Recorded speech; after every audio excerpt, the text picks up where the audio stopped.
Hiyo barabara kero. Si mmeiona huko? Barabara kero. Yaani shida. Magari hatupitishi, kama tunasafirisha mipunga tunapata tu shida. Maana mashamba yote yako huko. Ni changamoto kubwa sana. Ni changamoto nzito. Ambao tunagharimu tena wa pikipiki, hata ukiomba gari ili kusafirishie ni shida, gari halipiti. Kwa upande wa changamoto wa barabara ama kwa jumla miundombinu imekuwa ni changamoto sana. Tunapokuwa tunahitaji huduma za kiafya, tunaweza kutokana na mama mjamzito, tunatakiwa tumwaishe hospitalini, lakini kuna kipindi ambapo mafuriko yamekuwa yapo kwa kiasi kikubwa.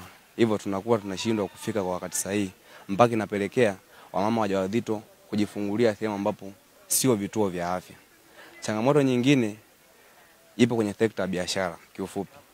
Tukizungumzia kwenye upande wa mabodaboda, hawa vijana wa maafisa usafirishaji wanavyojiita, wanashindwa kufanya kazi kipindi cha mafuriko, kwa hususan tukizungumzia maeneo ya juu hapo kitongoji cha Mpunguti, barabara zinakuwa zipitiki.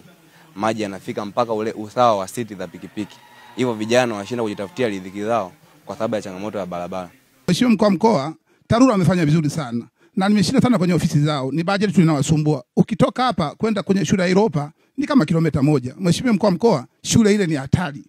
Kuna zahanati, kuna shule. Mto umekata kabisa ile barabara. Barabara imeisha. Ninavyosema kutoka kwenye mto kwenda kwenye shule ya msingi na zahanati ni mita 50. Kwa muda wote ile shule mkuu wa mkoa na zahanati vinaondoka. Nimepiga kelele lakini ni hela tu hamna. Mkuu wa wilaya amejitahidi kwa uwezo wake, ameshindwa kwa sababu ni ndogo. Lakini kwa sababu wewe ni mkuu wa ulinzi na usalama kwenye mkoa wa Mbeya, na nakufahamu comrade Dr. Comrade Juma Omela. Nafikiri ukisema neno ile pale tunaweza tukaokoa pale. Mheshimiwa mkuu wa mkoa, tunaomba msaada wako, shule inaenda kuzama na zahanati inaenda kuzama, itakuwa ni aibu akidurusha kwenye vyombo vya habari. TARURA bana, umesikia kero mheshimiwa diwani ameitoa. Asante sana mheshimiwa mkuu wa mkoa. Ni kweli kwenye bajeti ya mwaka wa fedha 23-24 tulianza kuona kwamba mto unakuja kwenye eneo hilo na unakata kona. Wewe ndio mpango wote wa kujenga hapa. Kwenye eneo hilo imekuwa changamoto kidogo kwa sababu eneo lililobaki ni finyu na eneo lililobaki ni wananchi. Kwa hiyo nilimuomba mheshimiwa diwani aongee na jamii ya maeneo yale ili waweze kutupa eneo tuweze kuichepusha ile barabara kukimbia ule mto. Vinginevyo mheshimiwa mkuu wa mkoa, mazingira ya pale ni magumu kuendelea kujenga barabara kwenye eneo hilo bila kuchepusha. Pale ni kwamba mto unakula eneo la shule na zahanati.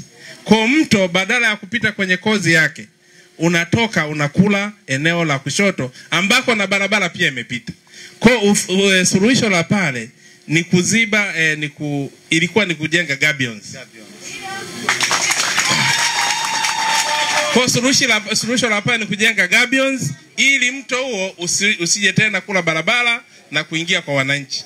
Ndicho wanachosema diwani kwamba tatizo hapa ni gharama kubwa. Sasa tukipata neno lako mkuu, nafikiri litasaidia zaidi. Asante. Gharama au usiangalie. Wewe andika mapendekezo yako. Ukishaandika hiyo barua, anambia maelekezo ya mkuu wa mkoa wa Mbeya kwamba alifika kwenye ziara na ametuelekeza kwamba tuandae uwezekano wa kudhibiti eneo ambalo linaenda kuharibu miundombinu ya shule pamoja na zahanati. Alafu baada ya hapo wao TARURA watakuja kuangalia, wataangalia mazingira jinsi yalivyo. Baada ya hapo tuweze kuendelea. Sawa. Kama kuweka gabion, maana ni kazi ambayo tunaweza tukaifanya. Kwa wewe liandikie hilo haraka sana kwa engineer Kindole. Sawa mkuu. Haya ndio maelekezo yangu. Yaani hakikisheni mnakamilisha. Tutakamilisha. Yaani hakikisheni mnakamilisha. Maana tunaweza tukatoka hapa mkaacha wananchi wanahangaika. Umeelewa mzee? Nimeelewa mkuu. Yaani kazi yako kipimo kimoja hapo cha kazi yako ndo pale. Sawa. Ukifeli pale rafiki yangu. Yaani rafiki yangu hata ukiwa mzuri vipi itabidi tu rafiki yangu safari na kuisha. Hatuwezi kufeli. Haya.